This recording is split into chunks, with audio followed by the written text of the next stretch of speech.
So let's begin. Hello again. Nice to be with you today. Nice to be here.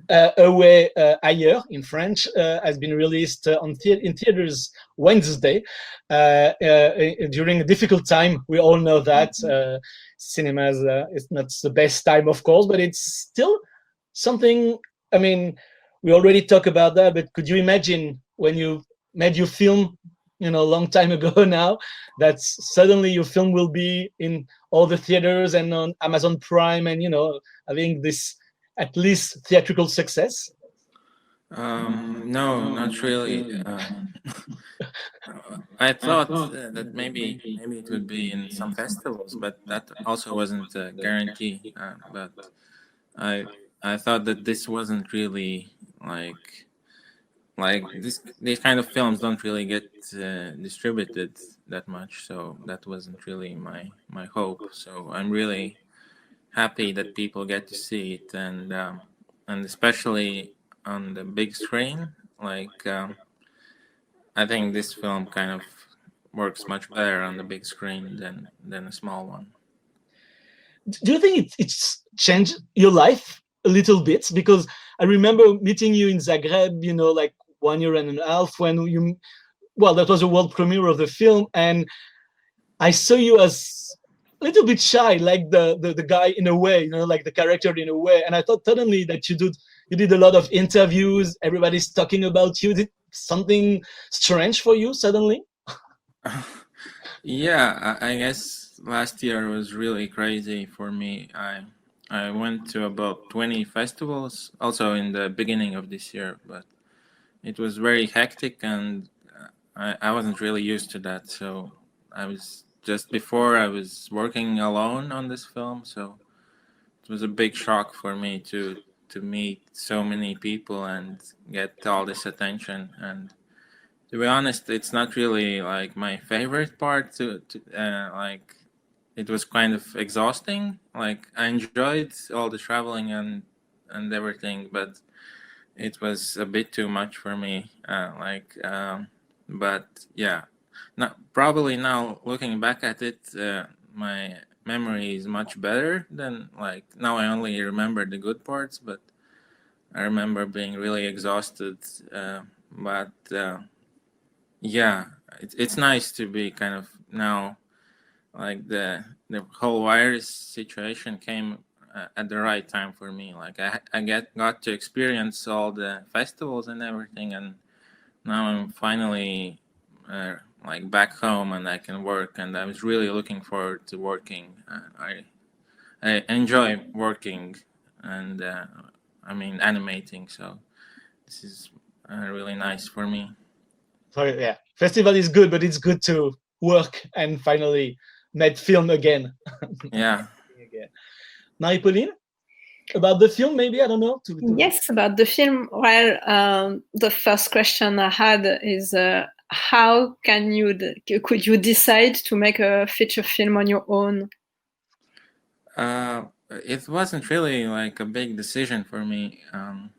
So when I began, I was 21, and I didn't have much experience, and I didn't have opportunities to get a big budget really to like work with the bigger team, and I figured that yeah, this is the only way I could make it at that time, and I wanted to kind of learn everything before like working with a bigger team. And I guess this was the best way I figured I could learn all these things. And and yeah, so I was also just used to working like that on the short films, and so it wasn't really any different for me. It was like the same as making those shorts, and it was also like for the funding. It was I funded this film as 4 short films, and so I figured it would be difficult for me to, without any producer or any really experience making features, to just start making one. So I funded them like each of the 4 chapters in the film. I funded them separately, and I guess I figured out like when I began, I figured out like which things would be easier to animate, and so I kind of made a story around these things that wouldn't be too difficult, or and so that's why he's like on this island alone, and so there's not much to animate, and like riding a motorcycle is pretty simple to animate. I can just like make one loop of animation. I can repeat it many times and like just move the camera around and like get all these different shots, and it's very simple. And yeah, so I tried to embrace these limitations and kind of like maybe come up with something more original because of these limitations, because I think maybe if I had more resources, maybe I would be tempted to make something more traditional, I guess. So sorry, I forgot to translate. So I have to translate now for the first and the second, but that's okay. I will now figure it out. Donc, sorry, it's going to be in French for 5 minutes. Donc, j'ai posé la question. La première question était de savoir si Ginz est un peu le personnage de Way d'ailleurs. C'est un peu le personnage un peu timide. Je me rappelle l'avoir vu à Zagreb il y a 1 an et demi, et il y avait cette timidité, on va dire. Donc, je lui demandais si ce succès, le film, on va dire, est un peu partout, et notamment sur les grands écrans, était voilà, c'était quelque chose. Est-ce qu'il pensait déjà qu'il allait avoir ce succès-là, et est-ce que ça avait changé sa vie? Donc, est-ce qu'il pensait que ça allait avoir ce succès-là? Pas du tout. Quand il a commencé son film, voilà, chez lui, il n'imaginait même pas. Il pensait peut-être quelques festivals, mais c'était même pas sûr. Et là, l'idée que le film puisse être sur des grands écrans et que les gens puissent les découvrir sur des grands écrans, c'est quelque chose d'assez exceptionnel, parce que c'est un film, il le dit, qui prend toute sa dimension, en tout cas qui prend une dimension autre sur un grand écran. Donc voilà. Et oui, ça a beaucoup changé sa vie en fait. Quand il a commencé à tourner en festival, c'était une année assez incroyable l'année dernière. Il a fait aussi un petit peu cette année, mais évidemment un petit peu moins. Et donc ça a été un tourbillon. Il a dû se faire interviewer par plein de gens. Enfin voilà. Et donc ça a même été très fatigant des fois. Alors là, quand il s'est reposé, il est retourné chez lui, il est content, et il se rappelle que des bons souvenirs, on va dire, et il n'y a pas forcément, voilà, il n'y a pas tous les moments un peu plus difficiles, mais là, il est très content parce que ce qu'il aime, c'est vraiment travailler et animer, et donc de se retrouver enfin chez lui à animer quelque chose, voilà, d'important pour lui.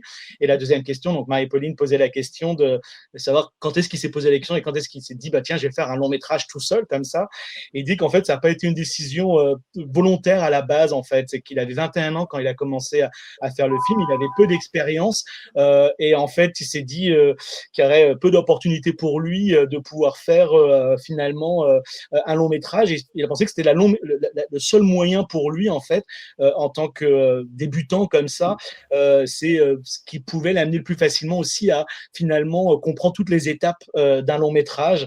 Donc voilà, et donc pour lui, en fait, il n'y a pas trop de différence entre le long et le court. Il a exactement travaillé comme dans le court métrage, et il n'y a pas tellement de différence. Et en plus, il a financé, il s'est dit, c'est impossible de financer un long métrage pour quelqu'un qui n'a pas de producteur, de productrice comme moi, donc je vais devoir le faire tout seul. Et donc, il a financé ça. Le film il y a 4 chapitres, et donc il a fait 4 chapitres les uns après les autres, et il a commencé le premier chapitre. C'est pour ça qu'on est sur une île où il n'y a pas grand-chose. Il a commencé où il y avait peu de choses à faire, peu de défis techniques, on va dire, et plus il a avancé, plus il a commencé à avoir des défis techniques. Il dit heureusement, peut-être que j'ai commencé simple comme ça, parce que si j'avais fait trop de recherches, en fait, j'aurais peut-être fait quelque chose de plus traditionnel, et que là, finalement, j'avais des limites, et j'ai essayé de travailler à l'intérieur de ces limites. So that's it. That's for the two first question. It's interesting when we look at your short film. It tends that you have not an opposition, but it's really, some of them are in the city, and some of them are in the nature. And I don't know if it's an opposition, but I don't know if it's your life is like that. I don't know if you live in a city, but you like to go in the forest and everything. But when we look at Followers and Rush, it's in the cities, but then the other one are in the forest. I was wondering about what you think about that, the city and the nature.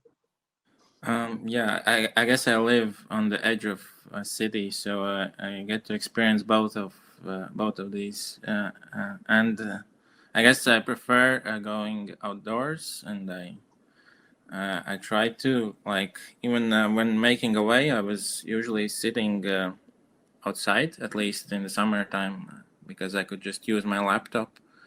and I could look at the forest, and yeah. But now I'm kind of making these films mostly set in nature because I just feel more comfortable, like making these landscapes that feel more organic, and that I guess I can like experiment more, or kind of I don't have to like try to replicate any city. I can just come up with my own thing, and I just enjoy kind of these organic things more and more.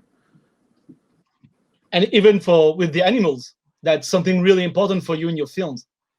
Yeah, and yeah, the reason why I have all these animals in a way is because I also knew that there wouldn't be any dialogue, so I kind of wanted that to make sense. So the main character doesn't really have anyone to talk to, and he also feels kind of more alone because there's no other persons there. So yeah, that's why all the animals, and my next film is also just animals. Donc je demandais à Gins si vous regardez un petit peu vous avez sur son Vimeo ses courts-métrages, et si vous regardez un petit peu ses courts-métrages, vous allez voir que certains sont vraiment dans la ville et certains sont dans la nature. Et je lui demandais un peu son rapport entre la ville et la nature. Il nous dit qu'il habite à l'orée d'une ville, donc il est vraiment à la frontière entre la ville et la nature, et qu'il aime bien. Plus il peut aller en fait à l'extérieur de chez lui, plus mieux il préfère. Et même pour Away, pour ailleurs, donc là le film le long métrage, en fait il est souvent à l'extérieur, comme il pouvait utiliser son ordinateur portable, il pouvait rester à l'extérieur tout en regardant la forêt et faire son film en même temps. Et puis l'idée de faire des paysages aussi, c'est que quelque part il pouvait plus expérimenter, il n'était pas obligé de refaire une ville telle que voilà, on l'imagine, ou une ville telle que lui la connaît, mais il peut plus laisser aller dans l'expérimentation. Et puis surtout, il y a un côté organique qui est très important. C'est des choses organiques, et ça, c'est important pour lui de pouvoir travailler ça, ce côté organique. Je lui disais qu'il y avait aussi beaucoup d'animaux dans tous ses films. Il me dit oui, alors notamment là-dedans ailleurs. Pourquoi aussi? C'est parce que si vous n'avez pas encore vu le film, il n'y a pas de dialogue, et donc le personnage évidemment peut se sentir seul, et les animaux permettent aussi d'avoir une interaction finalement entre notre personnage principal et justement, comme il n'y a pas de personne, quand même des êtres vivants autour de lui. Marie-Pauline? Yes, I wanted to talk about the influence or inspiration of video games. Everybody talks about video games, about your movie, and I wanted to know how you feel about it. Is it a real source of inspiration, or? Yeah, I guess there is an inspiration, definitely. Like mostly from kind of more indie games, where I guess some of them are called walking simulators, where you're just walking around in this environment and you don't really shoot at anything, or there's not really any goal per se, but you're just exploring, and so the stories are kind of told through these environments, and you kind of get to be like a detective in this environment and look for clues, and kind of there's all this history you can find, and yeah, so like from games like that, and I guess also from the aesthetic sense, there's some influence because it was all made in 3D, like Away, but I wanted to have a really simple kind of graphic style, and I guess this kind of looks very similar to a video game because it's very simple, and I don't have any textures even, or any lights on the characters, and yeah, but well, I guess it's obvious that there is an influence with video games, but it's not just video games. There are many things that kind of I like, and from live action films, and like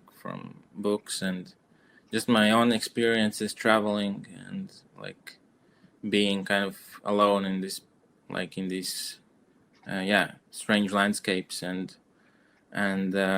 so yeah, I kind of like to combine all these, and I like to combine the 3D animation where I can kind of move freely, and I can move the camera, and I can kind of strangely enough, I feel like in 3D I can explore more than other techniques because I can just start animating and then kind of figure out the camera, and I can figure out everything later. So it feels more spontaneous, and I like that element from 3D. But I also like some elements from 2D hand-drawn animation, like the graphic look and kind of not having too many details, and also from live action films, like the camera in my films is usually not very perfect. It's sometimes shaking and sometimes it's a bit delayed. So like it feels, hopefully it feels like there's someone actually operating the camera.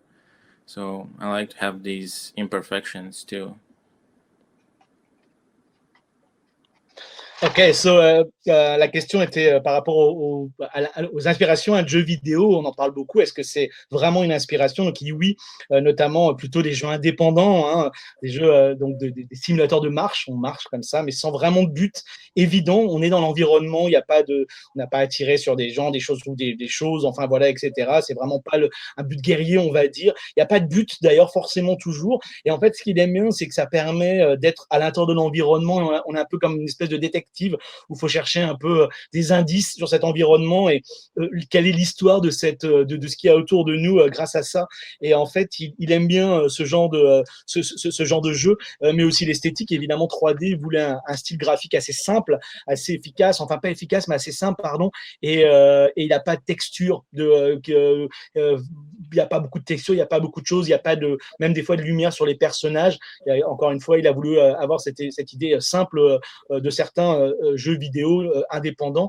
Alors, c'est une évidence, les jeux vidéo, mais il n'y a pas que ça. La prise de vue continue, bien évidemment, les livres, ça c'est quelque chose, mais aussi le fait qu'il travaille, le fait qu'il voyage, excusez-moi, et être seul, voilà, dans un paysage et d'être dans ce paysage et de visiter ce paysage. Il aime l'idée de combiner tout ça et il aime la 3D parce que aussi, il l'a dit tout à l'heure, j'avais le traduire, pardon, mais la caméra, en fait, il en fait un peu ce qu'il veut, c'est-à-dire qu'il il aime bien cette idée de pouvoir il a besoin de pouvoir plus explorer l'environnement qu'en 2D, puisqu'en 3D, en fait, il peut filmer et il peut ensuite avoir ses caméras qui se situent un peu partout et choisir après presque ce qu'il a envie de montrer finalement aux spectateurs. Donc, il l'anime d'abord et ensuite, il peut choisir un peu justement, comme dans la prise de vue continue, faire du montage presque au dernier moment et après, et non pas directement au niveau de l'animatique. Il aime bien aussi au niveau de la 2D, hein, le côté donc, il trouve que c'est plus spontané, ce genre de choses, cette technique. La 2D, il aime bien évidemment le look, le côté graphique, pardon, du dessin qui essaye de tenir. Et au niveau de la prise de vue continue, c'est l'idée qu'il espère qu'on ait l'impression qu'il y a toujours quelqu'un derrière la caméra, parce que la caméra va tout le temps bouger un petit peu, elle va être dans tous les sens, elle va, pourquoi pas, elle va pas être parfaite. Et donc, il y a cette idée, pourquoi pas, d'avoir quelqu'un derrière la caméra. If we told you somebody like maybe it's a huge name like that, but Tarkovsky, Andrei Tarkovsky, for example, people like that, that like to be in a place like Stalker, of course. Is it something that you are, I don't know if it's an influence, but something that you like?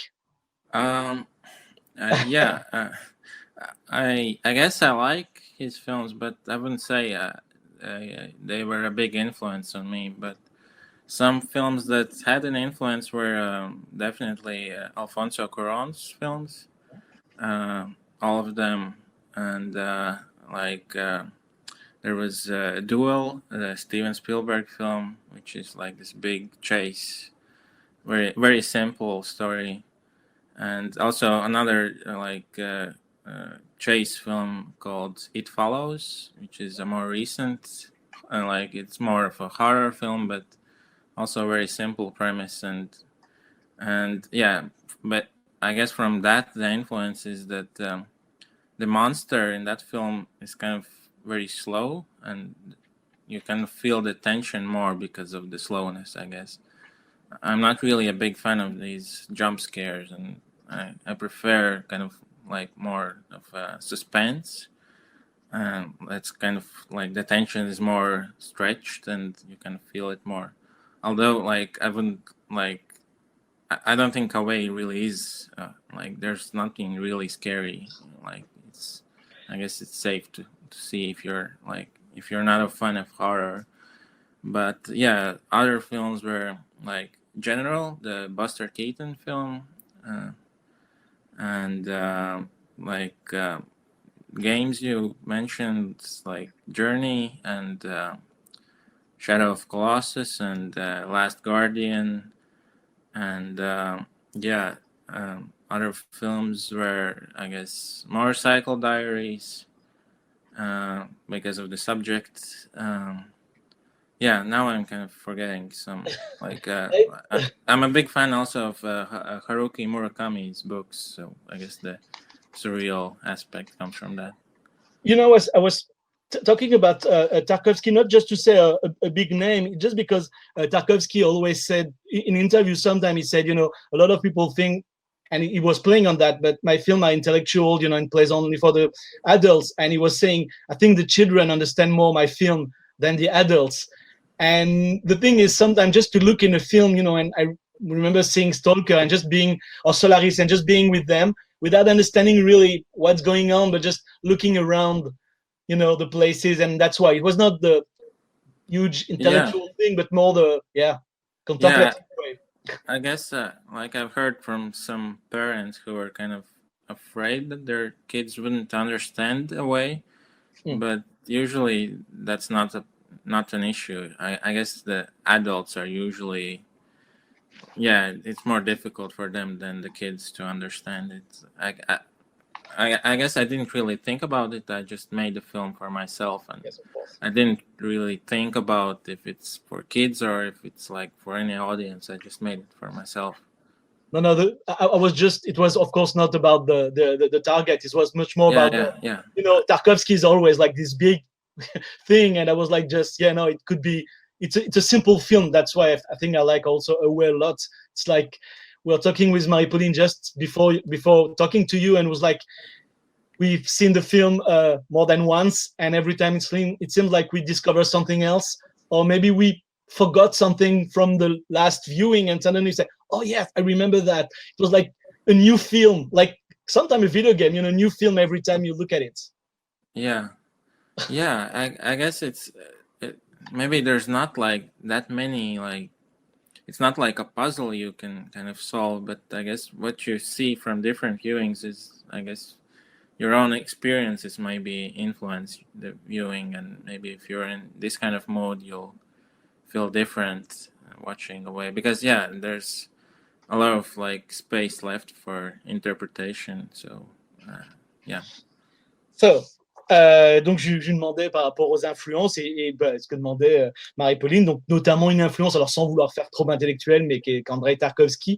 Je reposais la question un peu après. Il dit oui, il aime ses films, mais c'est pas forcément lui. Il appellerait pas ça une grande influence pour lui. En tout cas, il aime beaucoup les films d'Alfonso Cuarón, tous les films d'Alfonso Cuarón, Duel de Steven Spielberg, dans cette idée d'histoire très simple, hein, mais assez directe. It Follows, qui est un film d'horreur, qui est assez lent avec le monstre. Et en fait, c'est ce qui lui a plu. C'est pas tellement un film c'est pas un film d'horreur du tout ailleurs, mais il y a cette idée du monstre qui arrive doucement, et c'est un peu ce qui se passe dans ailleurs. Il y a la tension pour lui est plus forte quand le monstre arrive au ralenti que les fameux jump scares qu'on peut avoir et qui amènent une tension rapide. Là, la tension est étendue, au contraire, et plus longue, et il trouve que peut-être ça marche mieux. C'est pas un film d'horreur, c'est un film pour les gens qui n'aiment pas le cinéma d'horreur, ils peuvent aller le voir, c'est safe, il n'y a pas de problème, mais il va y avoir cette espèce de tension pendant tout le long du film, mais aussi des films comme Le Mécano de la Générale, par exemple, de Buster Keaton, et Marie-Pauline disait dans les jeux vidéo,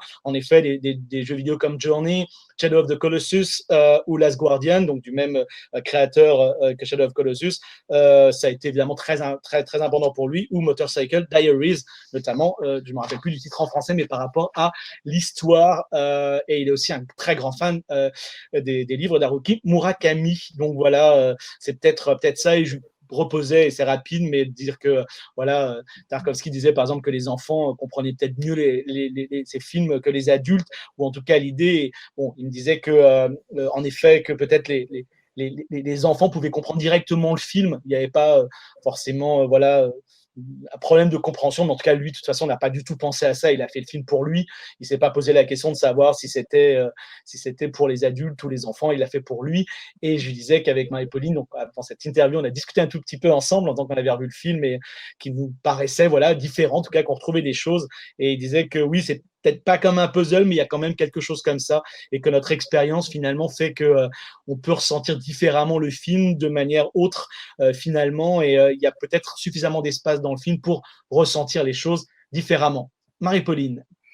Yes, you were talking about the monster, the creature in the movie, and you were, as you said, is very slow, but is also very calm and very patient. He waits for a very long time to find his prey, and I thought it was really interesting to have that kind of monster that's not is not bad, is not angry, is just he wants something and is ready to wait for a very long time to have it.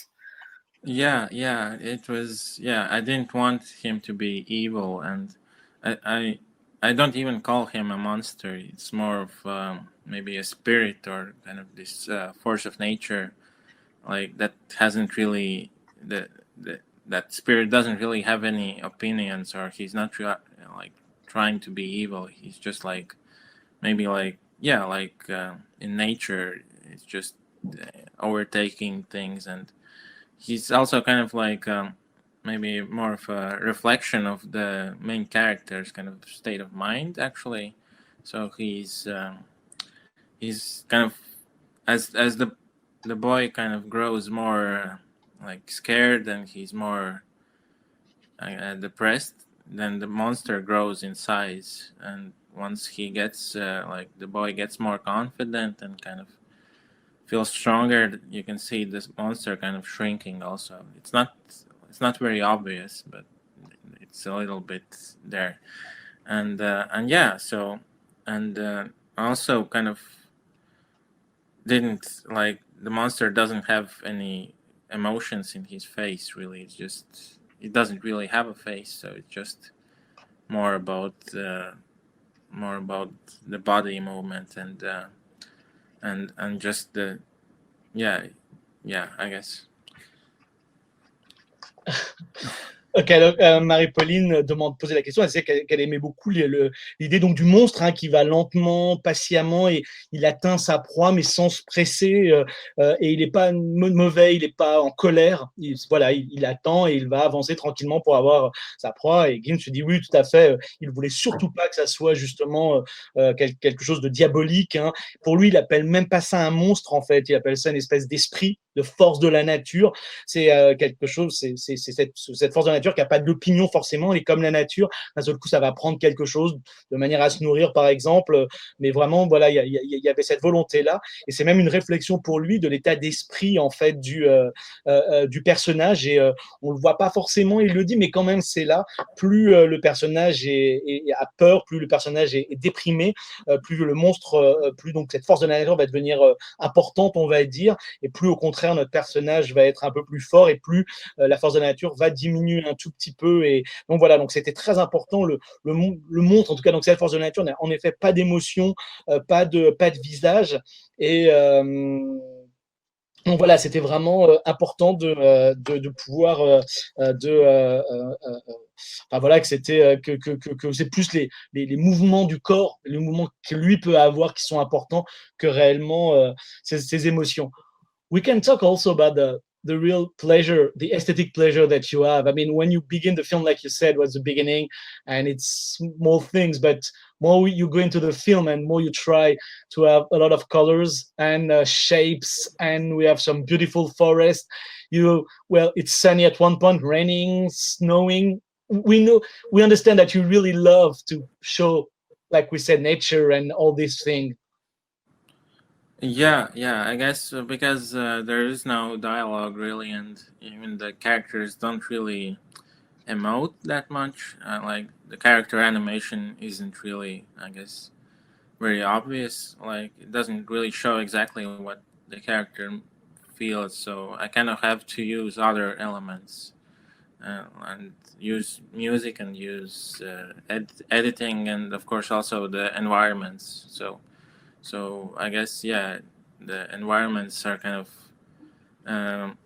reflecting what he's feeling. So I kind of figure out, I guess, the locations and everything based on how the character would feel at that moment. And so at one point we see the map of the island, and the character is looking at where he's going to go. And actually, that was one of the last things I made, only when the story was kind of figured out, and I knew, and I designed everything, and I knew where he's going. So I kind of made it after making all the environments. Did you do the film also with your emotion at one point and saying, well, I feel really good now, so it will be sunny in the film? Oh, well, no, I feel a little bit depressed, so it's going to be snowy or something like that? Well, because it's so slow, it wouldn't really work, because usually I'm not really like depressed for half a year or something. It just takes to like make that scene, or I'm not really happy for half a year. So I had to kind of work around that. But it does impact me if I worked on that snowstorm, and that wasn't like the most pleasant thing to work on. I kind of feel like it kind of impacted me. Ok, donc je lui demandais, je lui disais qu'il y avait aussi ce plaisir esthétique des paysages qu'il y avait, qui était une évidence quand on regarde le film. Et il dit oui, mais c'est aussi toujours la même chose parce qu'il n'y a pas de dialogue et que pour lui c'était important. Et puis le personnage, on voit pas forcément ses émotions tout le temps, il les montre pas. C'est pas non plus des personnages qui montrent plein d'émotions. Et enfin voilà, au niveau de l'acting, donc il avait besoin d'autres éléments aussi, la musique, je pense qu'on en parlera, le montage, et donc les environnements, voilà. Et en fait, l'idée, c'est que l'environnement reflète un peu ce que le personnage ressent à des moments donnés. Donc, ça lui permet finalement d'amener cette émotion qu'il n'a pas forcément et qu'il peut avoir grâce à cet environnement. Et il ne savait pas forcément le lieu dans lequel il allait aller. Et donc, voilà, ça se faisait un peu comme ça. Et il y a une scène à un moment donné où on voit notre personnage avoir une carte de l'île sur laquelle il est. En fait, c'est l'une des dernières choses qu'il a créées, puisqu'en fait, lui-même ne pouvait pas le savoir, puisqu'il avait écrit le film au fur et à mesure du film. Donc, en fait, il ne pouvait pas savoir, évidemment. Donc, il a créé cette scène-là à la fin, quand il savait exactement le trajet fait par le personnage. Je lui demandais si, est-ce que c'était, comme il avait écrit le film au fur et à mesure, est-ce que c'était aussi selon son humeur à lui qu'il avait écrit ça, et dit non, ça n'aurait pas été possible de faire ça de cette manière-là, puisque, évidemment, s'il avait ces scènes pouvaient lui prendre 6 mois à faire et qu'il est rarement déprimé pendant 6 mois. Donc, en effet, ça peut pas fonctionner. Par contre, à l'inverse, ces scènes ont pu l'impacter lui. C'est-à-dire que, par exemple, il y a une scène de tempête de neige, et c'est pas le meilleur moment pour lui du film où il a pu animer. Et donc, c'est plutôt l'inverse. C'est pas lui qui impactait le film, mais c'est ce qui travaillait sur le film qui impactait plutôt son humeur. Marie-Pauline. Yes, Alexis was talking about the music. You made the music yourself. So how did you work on the music, and was it very helpful to be both the director and the composer, so you knew exactly what you wanted and at what point you wanted music? And especially, sorry, because for the short film, you had a composer. So, I mean, you had somebody to work with you. So how was the change with that? Yeah, it was exactly like that. It was very helpful to be a director and also a composer, because music is something that's very difficult to articulate in words, what you want, and I guess composers don't really want the directors to be like micromanaging everything and telling you the tempo and telling you like which key to use. So it's difficult to explain things, but of course it works in many cases. Like most of the great scores, of course, were not made by the directors of the films, but in my case, I had worked with a composer before on the short films, and he even made a score for the first chapter of Away, but I figured that it didn't really fit what I wanted, and he was also kind of busy, and our scheduling didn't really work. So I decided to give a try on making the music myself. But of course, I didn't have any experience in this at all. I don't play any instruments, even still now, and I can't read any sheet music, so I don't know anything.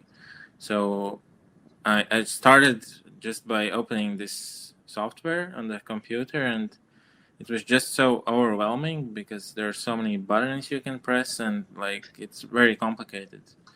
And I almost gave up, but then I just opened a very simple app on the phone, and it's made so simple that basically anyone can use it. It's like made for kids, and I kind of learned the basics there because yeah, it's very like you don't have to think about technical things. You can just be creative, and some of the tracks in the film are actually made in that phone app.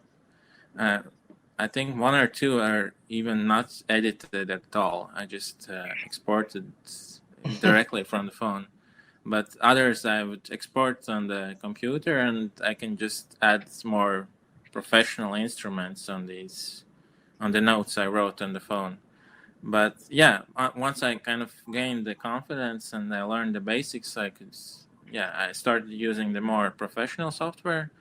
But all the music is written basically without playing. It's like you can just draw the notes in the software, and I don't know what I'm doing. I just play around and see if it sounds good, and kind of yeah, it's very intuitive. So when I work, I'm not really thinking about specific scenes where I would fit it like this. I'm not thinking about like making this character's theme, or I'm not trying to like hit any like specific moments in the film. So usually in the like traditionally the scores are very much like I guess repeating what's on screen, and I didn't really even want that. I wanted kind of the music to be guiding the tempo of the editing. So so I made the music while I had begun animation, but it wasn't really like settled, so I could still move things around. And I guess the tempo of the music did influence the story even. Maybe I came up with a piece of music, and that gave me ideas for where the story might go. And yeah, I guess I wanted the music to be very simple and very minimalistic. It's just like all other elements in the film. I use very simple patterns, just like the visuals are usually just very simple patterns, and I just layer them on top of each other. And I guess I find the nuance not in the melody, but more in the way it's arranged, and more in the sounds I use. And yeah, and the music kind of goes on for a long time, and it doesn't really change that much. Like sometimes in like these more mainstream animated films, the music is kind of changing every 10 seconds, and it maybe starts very fast and then go quickly changes into something like very sad, and then it's funny, and it kind of doesn't have time to kind of really, you don't have time to feel the music. So I wanted the music to kind of keep going for like 3 or 4 minutes, and it's just maybe one emotion that you feel for 3 or 4 minutes, and that means you get to really experience it, and you kind of yeah, you're focusing on one emotion, and that way I think it feels much stronger. Donc évidemment, Marie peut nous poser, enfin, pas Marie, poser la question de la musique. Il a fait la musique lui-même et demandé comment c'était passé, par quel moment il avait décidé. En effet, il a, pour ses courts-métrages, il avait un autre compositeur. Donc comment, voilà, ça a fonctionné pour lui de faire tout ça tout seul. Et il dit que c'était au contraire, alors c'était une très grande aide pour lui, c'était très important de faire ça parce que la musique, souvent, c'est très compliqué de l'expliquer en mots à un compositeur. En fait, qu'est-ce que vous voulez, quel est le tempo que vous voulez, voilà, la clé, enfin, tout ce qui fait voilà, la musique, c'est assez difficile. Et alors attention, il y a plein de grands grandes BO, hein, grandes bandes originales qui ont été faites non pas par des réalisateurs bien sûr, mais des compositeurs. Hein. Mais lui, dans son cas à lui, hein, alors en effet, il avait donc travaillé avec un compositeur pour ses cours qui avait fait la musique pour le premier chapitre, hein, d'ailleurs, mais ça fonctionnait pas. Et puis en plus, il était très occupé, donc il s'est dit, pourquoi j'essaierais pas? Pourquoi moi, le réalisateur, j'essaierais pas? Il avait bien sûr pas d'expérience, il en a toujours pas aujourd'hui. Il sait pas jouer d'un instrument, il sait pas lire la musique. C'est vraiment quelque chose qu'il sait pas faire. Tout ce qu'il a fait, il a commencé à travailler sur un logiciel. Et là, c'était comme un raz-de-marée, il y avait vraiment trop de choses, trop de boutons. Il a failli arrêter, il s'est dit non, je peux pas. Et puis, il a trouvé une appli très simple, une application très simple sur son téléphone, presque fait pour les enfants, hein, où il avait, il a pris les bases, on va dire, et donc, c'était pas trop technique. Et en fait, la plupart des musiques ont été faites sur cette appli de téléphone. Il y en a même certaines qui ont été directement exportées, qui n'ont pas du tout été montées, mais d'autres, quand il a eu un peu plus de confiance en lui, il les a exportées. Notamment, il a travaillé, il a mis des instruments plus professionnels, on va dire, sur les musiques, et il a même utilisé des logiciels un tout petit peu plus professionnels, où on peut dessiner directement la note sur le logiciel. Il savait pas toujours ce qu'il faisait, mais c'était instinctif. Il faisait quelque chose, et puis si ça marchait, c'était comme ça. Il n'a pas cherché non plus à faire une musique spécifiquement pour une scène. Il se disait pas, tiens, ça c'est important. Beaucoup de musiques sont faites comme ça, les musiques traditionnelles sont faites comme ça dans les films, et lui pas forcément. Et souvent, ce qui l'embête, c'est que ça répète un peu ce qu'il y a à l'image, et la musique en fait ne fait que souligner ce qu'il y a à l'image, et qu'en fait c'est pas ce qu'il voulait. Il voulait qu'on soit un petit peu guidé par ça. Et ce qui est intéressant, c'est que souvent il a commencé un peu l'animation. Et puis, en fait, ce qui était important, comme il le disait, c'est comme la 3D, elle lui permettait de travailler l'animation toujours, même après l'avoir fait. Finalement, le tempo a beaucoup influencé l'histoire, et que finalement, cette musique a influencé aussi ce qu'a fait le film.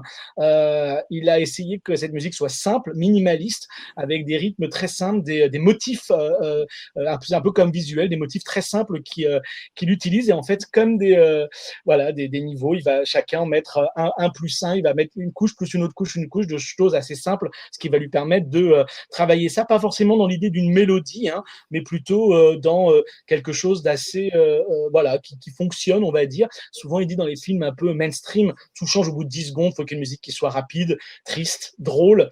Et en fait, on n'a pas le temps de ressentir la musique. Là, pour lui, on prenait notre temps, 3-4 minutes, la musique se met en place, et on expérience, en fait, on peut faire focus sur une seule émotion, et pendant ces 3-4 minutes-là, en fait, on est sur cette idée d'émotion. Your film is also about, I don't know if it's about that actually, is it about life and death and the circle of nature and living without not asking too much question, maybe we always try to find a meaning of life, but suddenly it's more easy than we all thought. What do you think? For me, I guess the story is a bit more personal than something as big as life and death.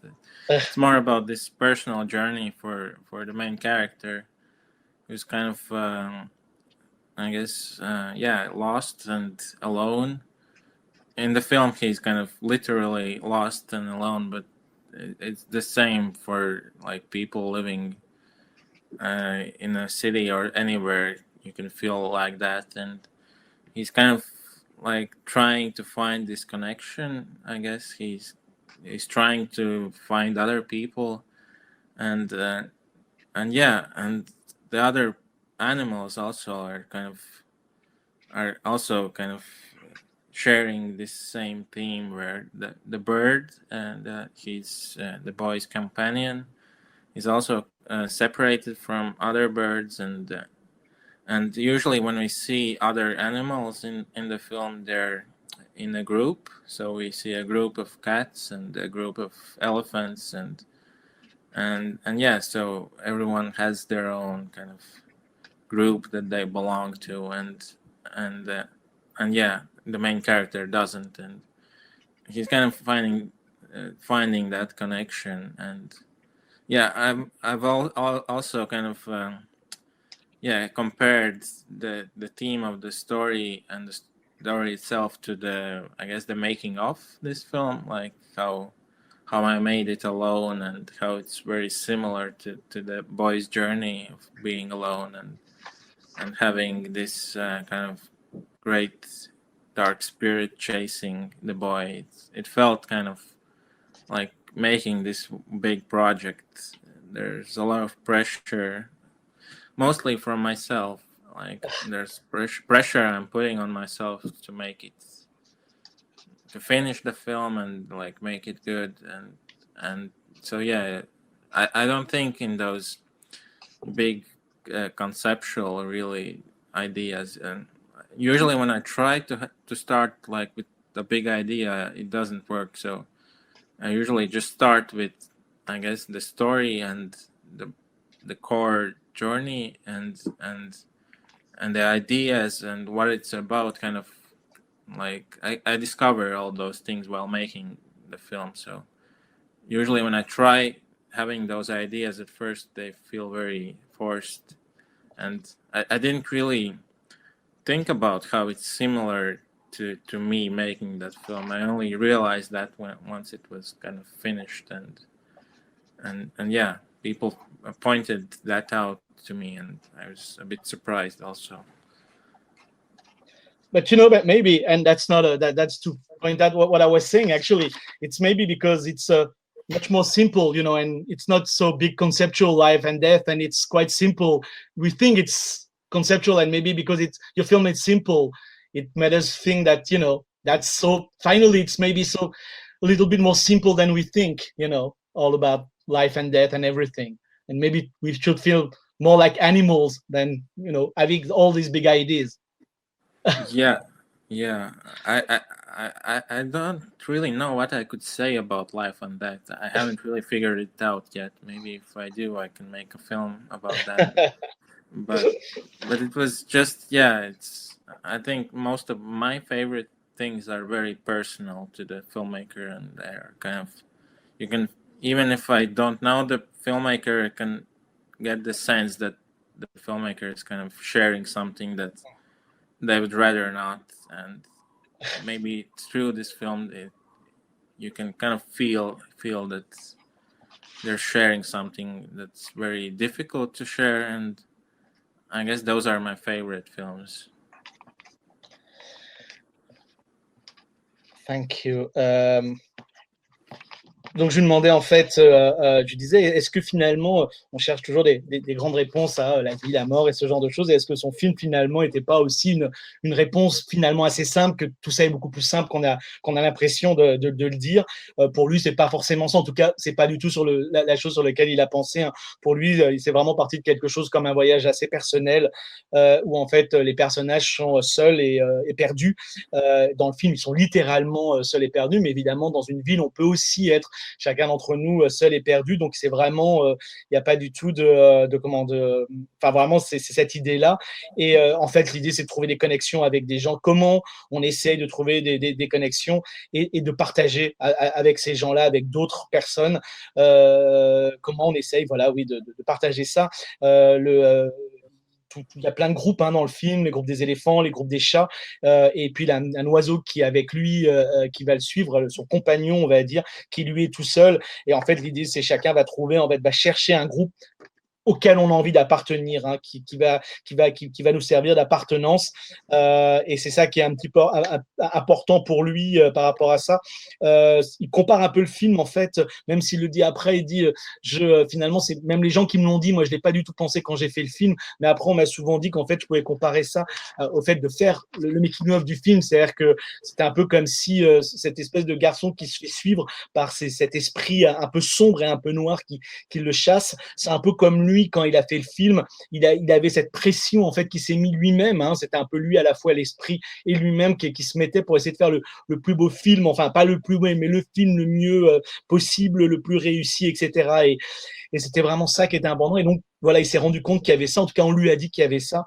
Donc quand il pense pas à tous ces grandes idées conceptuelles, loin de là, il pourrait pas. Et d'ailleurs, à chaque fois qu'il essaye de penser à ces grandes idées conceptuelles, il n'arrive pas à faire des films. Ses idées n'arrivent pas à aboutir sur un film. Donc vraiment, c'est pas du tout cette envie. Donc je redisais cette idée de simplicité, et il disait que en fait, je crois que ce qu'il aime, c'est quand les films finalement sont personnels. C'est quand quelqu'un nous raconte quelque chose, quand il connaît pas le réalisateur ou la réalisatrice, mais il a l'impression que la personne transmet quelque chose qu'elle n'aurait pas forcément envie de dire, en tout cas qui est difficile à dire et à transmettre et à partager, mais qu'il ou elle le fait quand même. Et c'est ça ses films préférés, c'est finalement ces choses si difficiles à dire qu'on arrive quand même à dire.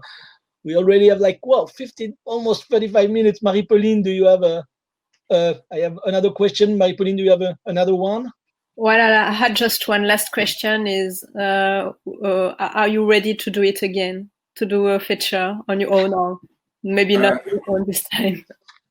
I am working on the next film, and basically right now, all the work I'm doing, it's just me, but the plan is to have a small team this time to help me, and my next film will be much bigger, I think, and more difficult to make, so I need other people to help me, and I think the film can be much better if I work with people who are smarter than me and can do all these things much better. But yeah, right now I'm just myself, and I've been actually doing that since I finished Away last January, so it's almost 2 years now. So it feels like I'm back at in the same situation right now, but I'm working with a co-writer and a producer, so it's a bit different, but my day-to-day hasn't really changed that much. It's just me on my computer, and if this doesn't work out, I think I can always go back and work on by myself, and so it feels good that I feel like I can explore more, and I can be more bold, because if things don't work out, I always have a chance to make another film, and I can. So I feel I can take more risks. Is this feature film is kind of inspired by Aqua, your short film? Because it feels like it's almost now the same. Yeah, it is. Well, I when I started, I just thought I would adapt it into a feature, but now it's evolved quite a lot. So the story is quite different, and the basic core idea is very similar. That it's a cat alone in an ocean, but in the feature version, there are a lot more characters, and it's not just about the cat overcoming his fears of water, but it's a lot more about these group of characters kind of arguing with each other, and they all have different personalities, and they all want different things, and so it's more about this kind of working together, and which I hope would also kind of reflect the making of that film, where I'm planning to work with other people, and I have some fears of kind of I've never really done that, working with that many people, and so the main character also is used to being very independent, and like most cats are, they don't really want other people to have company of other people, but he's kind of forced into this small boat with other animals. Donc Marie-Pauline demandait à Gins, est-ce qu'Alé c'était parti, est-ce qu'il était prêt de nouveau à faire un film de cette même manière, et il dit qu'il travaille déjà sur son prochain film, mais qu'il aura quand même une petite équipe, voilà, il veut faire un film un petit peu plus gros, un peu plus difficile, pardon, et il se dit que s'il a des gens un peu plus malins, comme il dit, que lui, il pourra peut-être faire quelque chose d'autre, on va dire, et en fait, réellement, ça fait 2 ans, depuis la fin de Away, qu'il travaille quasiment seul. Il se trouve dans la même situation qu'avec Away, qu'avec ailleurs par rapport à ça. Sauf que là, il travaille quand même avec un co-scénariste et un producteur. Mais voilà, mais il a envie de tenter d'explorer, hein, qui est un peu le mot qu'il emploie beaucoup, d'explorer cette chose-là. Il se dit que de toute façon, c'est pas grave, si ça marche pas, il pourra toujours revenir à faire les films comme il faisait avant. Donc voilà, il pense que voilà, en tout cas, ça lui fait du bien. Il espère d'être un peu pas plus courageux, mais en tout cas de tenter plus de choses.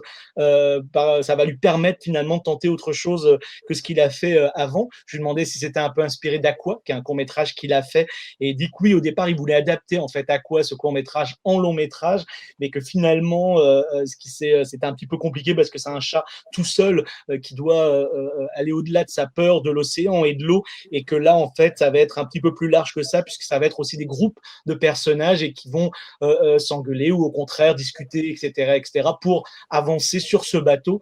Et il dit, en fait, il se dit pourquoi pas, ça peut là encore être un peu comme le making-of du film, puisque le chat normalement est un peu tout seul. Les chats n'aiment pas trop quand il y a trop de monde, et donc il se voit un petit peu comme ce chat, on va dire, où lui a un petit peu peur de travailler avec tous ces gens-là, tout ce monde qu'il a autour de lui, on va dire. Il a jamais fait ça auparavant, donc d'un seul coup de travailler avec tous ces gens-là, ça l'inquiète un tout petit peu, et il se dit que peut-être que finalement le film va refléter tout ce qu'il pense, toutes ses pensées intérieures, et que ça va mettre en place en place ça. I have just a last question. I talk about life, death, and everything. Do you have a lot of people actually coming to you after Away and having a lot of different approaches and analysis of film sometime, and you think, I didn't think about that at all, but they, talk a lot about different things? Yeah, they do really, and especially now I've heard people comparing the story that it's a metaphor for now the COVID-19. So he's trying to escape from a virus, but of course I didn't think about that. And I've heard like people have some political comparisons, how they feel like it's their country's story and it's being oppressed by this other country or some very specific things. And so but for me yeah, so that's why I hesitate to tell exactly like what this means or that means. So it's interesting to hear what other people say, but usually it's just the most common thing is that it's depression, or for me it's more like this anxiety than depression. It's about yeah, so it's just all these negative things rolled into this one spirit. Donc je lui demandais comme dernière question s'il avait beaucoup d'analyses maintenant que le film partait un petit peu comme moi, partir sur des grands sujets, la vie, la mort, etc. Ce genre de choses. Et il disait que oui, depuis que le film est sorti, là même récemment, en fait, beaucoup de gens ont dit que c'était une métaphore pour le Covid, hein, et s'échapper du virus. Et il dit bien qu'évidemment, il n'a pas du tout pensé à ça à l'époque. Il y en a d'autres qui voient ça d'une manière politique, et l'idée qu'ils sont dans un petit pays envahi par d'autres personnes, ce genre de choses. Et lui, il dit, évidemment, enfin, ça n'a jamais été spécifique, c'est intéressant d'entendre tout ça, mais il a jamais voulu, lui en tout cas, il hésite toujours à dire telle scène veut dire ça ou telle scène veut dire ça, parce que voilà, il veut laisser cette liberté. Il dit que la chose la plus communément en fait dont on parle, c'est la dépression. Lui pense plutôt à l'anxiété. Pour lui, c'est plutôt ça que la dépression, et c'est ça que représente ce genre de choses. Marie-Pauline, is it okay? It's okay for me. Thank you a lot. Well, yeah. Thank you. Thank you, Gins. It was really nice talking to you. And I don't know, do you have some word from France about the release of the film or thing like that? Or well, it just started, so Yeah. I don't really know how it's going, but I received a lot of like press like articles, and yeah, so it's quite a lot, and it's crazy how much attention it's getting. the reviews are really good, and from really different style of newspaper. You have Le Monde or Libération, famous newspaper, but you have also website, young people magazines and everything. That's interesting because you really, a lot of people, it's a little bit like I Lost My Body by Jérémy Clapin. It's kind of this film that a lot of people love from different ages and different style. So that's yeah, that's that's one thing I didn't think about this when I made the film, and that can also be more difficult if it's not focusing on one one like audience. So I usually kind of fall between those. My films aren't like super mainstream, but they're also not like very experimental as some films in festivals are, and usually I'm in between those, and yeah. So I think it's something to enjoy for everyone, but usually sometimes people complain that it's too mainstream or it's too strange, and I don't know, like I fall somewhere in between.